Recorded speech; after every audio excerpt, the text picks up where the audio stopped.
បាទក្រុមជំរាបសួរពុកម៉ែបងប្អូនហ្នឹងហើយវល់មកសាយថ្មីប្រព័ន្ធជាមួយការចិញ្ចឹមមាន់ស្រែនេះខ្ញុំលាយចំណីជាមួយបាយកកជាមួយកន្ទក់ឲ្យស៊ីណាមាន់យើងធំស្រួលឲ្យស៊ីបងប្អូនណាពេលខ្លះយើងរវល់ខ្ញុំរវល់ដួសតែចំណីលាយជាមួយកញ្ចុងឲ្យស៊ីហើយណាដាក់ទឹកដាក់អីទៅហើយអញ្ចឹងពេលខ្លះយើងអាចឆ្នៃចឹងបានណាតែប៉ុនការឲ្យស៊ីព្រោះកយើងអីថោកដែរយើងអាចទិញស្រូវយកមកវាយទុកឲ្យវាស៊ីក៏បានដែរបងប្អូនណាស្រូវយើងថោកណាសពថ្ងៃឆ្នាំហ្នឹងគឺស្រូវថោកមែនតើអញ្ចឹងបើយើងចាំមន់ចំណេញច្រើនយើងយកមកបបរឲ្យក៏បានយកមកវាយជាងកទុកលាយជាមួយចំណីឲ្យវាស៊ីក៏បានហ្នឹងយើងឆ្នៃណា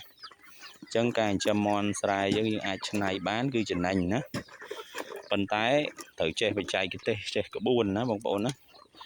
ពេលខ្លះពុកម៉ែបងប្អូនយើងគាត់អត់យល់គាត់ធ្វើផ្ទុយមានន័យថាកូនមាន់នៅទូចគាត់ចាប់ផ្ដើមលាយឲ្យស៊ីហើយមាន់មិនទាន់បានមួយខែផងគាត់លាយឲ្យស៊ីហើយណាអញ្ចឹងគឺខុសហើយណាវាមិនខុសអីពីមនុស្សយើងទេកូនងាយើងមិនអាចបញ្ចុកបាយបានទេគេឲ្យបាវដោះហើយនឹងទឹកដោះគោឬក៏បបរឲ្យញ៉ាំណា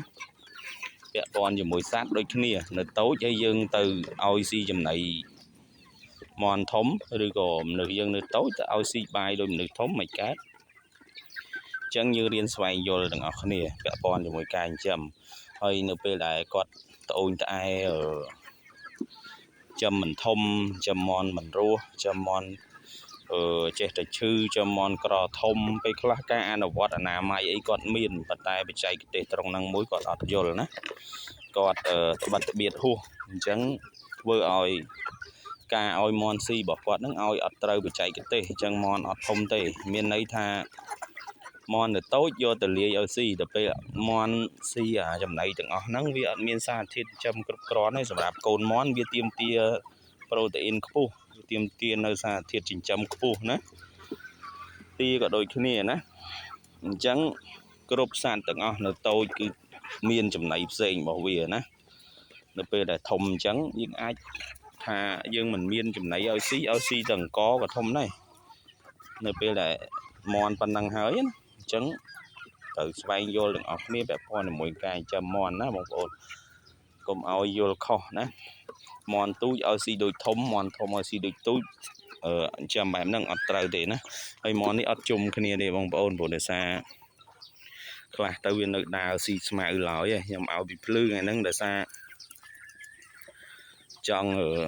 ឲ្យវាពីភ្លឺព្រោះងាយតិចខ្ញុំរវល់អញ្ចឹងណាអញ្ចឹងឲ្យវាពីភ្លឺហើយអញ្ចឹងខ្លះគេនៅដើរស៊ីស្មៅឡើយបងប្អូនណាវាលទៅក្រោយទៀតនៅខាងនោះទៀតគេដើរទៅខាងនោះខ្លះទៀតណាបងប្អូនណាអញ្ចឹងត្រឡប់មកវិញពាក់ព័ន្ធជាមួយវីដេអូថ្ងៃនេះគឺយើងចង់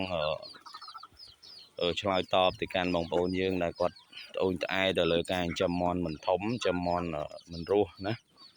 អញ្ចឹងពេលខ្លះបងប្អូនអនុវត្តការសងត្រង់អនុវត្តការអនាម័យស្នូកទឹកស្នូកចំណីបងប្អូនធ្វើបានស្អាតហើយ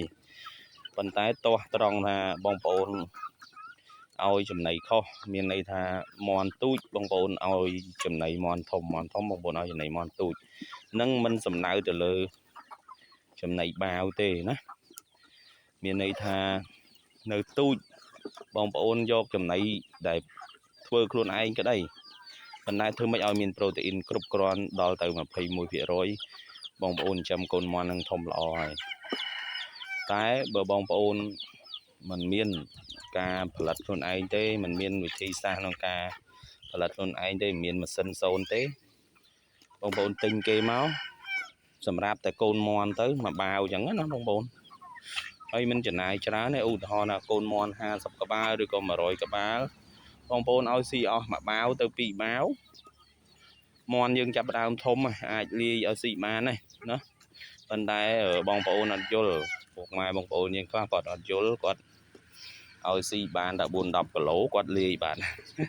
មន់នៅទូចអញ្ចឹងមិនតាន់អាចលាយបានហ្នឹងគាត់លាយបាត់ដែរអញ្ចឹងបងប្អូន អាចវិលទៅមើលវីដេអូខ្ញុំចាស់វិញបានខ្ញុំប្រាប់ពីកូនមន់ពីអាយុប៉ុន្មានដែលយើងត្រូវលាយចំណីកូនមន់អាយុប្រហែលដែលយើងត្រូវឲ្យស៊ីចំណីសុទ្ធចំណីដែលមានប្រូតេអ៊ីន21ឡើងណាអញ្ចឹងអរគុណសម្រាប់ពុកម៉ែបងប្អូនដែលតាមដានហើយលើកទឹកចិត្តឲ្យខ្ញុំចេញវីដេអូថ្មីឲ្យច្រើនណាអញ្ចឹង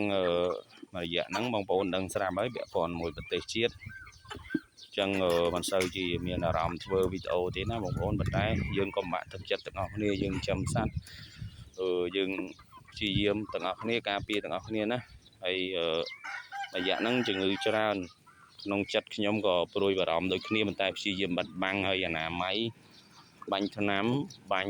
ហើយបាចកបោសហើយព្យាយាមស្អាតកន្លែងដែលមានសើមត្រូវតែស្ងួត